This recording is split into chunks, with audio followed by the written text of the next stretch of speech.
নাম ছিল তার সবুর মোল্লা। নদীতে মাছ ধরত, পরিবার পরিজন নিয়ে শুতে উঠে দিন কাটছে।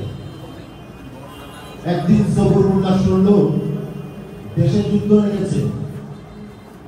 সে জানতে চাইল যুদ্ধ কিসের। বললো যে তুমি যে ভালোভাবে খেয়ে পরে বাঁচতে পারো না, যদি যুদ্ধ করো তাহলে অর্থনৈতিক মুক্তি আসবে। যদি যুদ্ধ করো তাহলে আসলে স্বাধীন হবে। সবুর মোল্লা অস্ত্র হাতে নিল। অস্ত্র হাতে নিয়ে পাক বাহিনীর বিরুদ্ধে যুদ্ধে নামলো। 9 মাস সবুর মোল্লার মতো লাখো লাখো সবুর মোল্লা যুদ্ধ করেছে স্বাধীনতার জন্য, অর্থনৈতিক মুক্তির জন্য, বৈষম্যহীনতার জন্য। 9 মাস যুদ্ধের পরে একটা পতাকা পেল, একটা সীমানা পেল, কিন্তু অর্থনৈতিক মুক্তি আসলো না। সবুর মোল্লাদের টাকা লুট করে খেলো যারা ক্ষমতায় গেল তারা। দেশের স্বাধীনতা বিপন্ন হলো ভারতের হাতে। এইভাবে স্বাধীনতার পর একটার পর একটা দল ক্ষমতায় আসলো, আর তারা একটা স্বৈরাচার হয়ে উঠলো। সর্বশেষ যে সরকার ছিল সে স্বৈরাচারের তকমা কাটিয়ে সে ফ্যাসিস্ট হয়ে উঠলো, নির্বিচারে মানুষকে খুন করলো। সেই ফ্যাসিস্টের বিরুদ্ধে সংগ্রাম করলাম, নতুন আরেকটা স্বাধীনতা আসলো। কথা ঠিক না বেঠে? এখন সেই স্বাধীনতা থাকবে কি থাকবে না সেই প্রশ্ন এসেছে। কারণ এক ফ্যাসিস্ট গেছে, নতুন ফ্যাসিস্ট আসার স্বপ্ন দেখছে। এই অবস্থায় আমরা যারা ইসলামকে পছন্দ করি, ইসলামকে ধারণ করি, দেশের স্বাধীনতা সার্বভৌমত্বকে ধারণ করি, ওই চক্রান্তকারীদের, ওই ভারতের সেবাদারদের আমরা কি বিনা চ্যালেঞ্জে ছেড়ে দিতে পারি? তাই ইসলামী আন্দোলন বাংলাদেশ ঘোষণা করেছে নির্বাচন হতে হবে পিআর পদ্ধতিতে, যাতে কেউ এককভাবে ক্ষমতায় গিয়ে স্বৈরাচার হবার সুযোগ না পায়।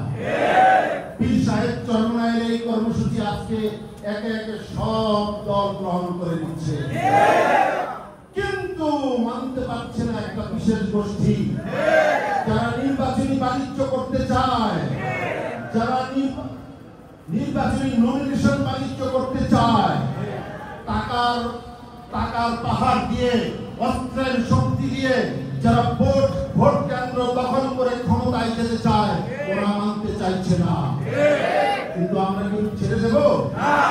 28 তারিখের মহাসমাবেশে পীর সাহেব চরমনায় ঘোষণা করবেন।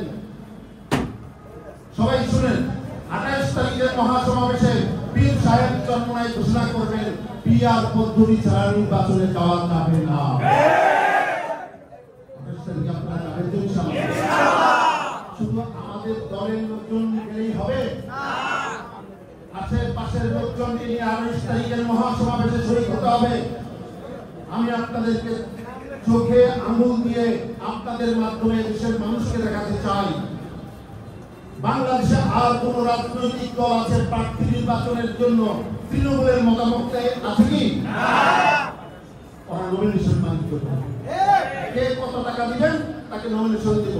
কিন্তু ইসলামী আন্দোলন বাংলাদেশ ক্ষমতার রাজনীতি করে না, পেট পূজার রাজনীতি করে না, বিদেশের কাছে মাথা বিক্রির রাজনীতি করে না।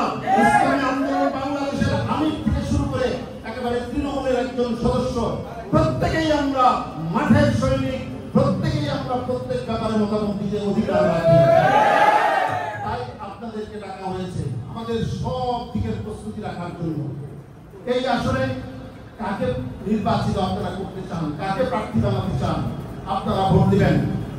আমি আপনাদেরকে একটা সতর্ক করতে চাই, অন্য দলে গ্রুপিং থাকতে পারে, লবিং থাকতে পারে, ইসলামী আন্দোলনে থাকতে পারে না। ইসলামী আন্দোলনের কোন কর্মী অন্যের কান পড়ায় মতামত দেয় না। সে যখন মতামত দেয় সে জানে আল্লাহ রাব্বুল আলামিন আমাকে দেখছেন। এই মতামত যদি পক্ষপাত দুষ্ট হয়, ভুল কারণে হয়, তাহলে এর জবাব আল্লাহর কাছে দিতে হবে। অতএব আজকে যারা আপনারা এসেছেন তাদের সবাইকে সংগ্রামী অভিনন্দন জানাচ্ছি এবং আশা করছি সামনের দিনের লড়াইয়ে কাঁধে কাঁধ মিলিয়ে লড়াই করে এই দেশকে আমরা মুক্ত করবই করবো ইনশাআল্লাহ। অভিনন্দন জানাচ্ছি, সবাইকে মোবারকবাদ জানাচ্ছি। আসসালামু আলাইকুম ওয়া রাহমাতুল্লাহ। শুনেন আমরা এখন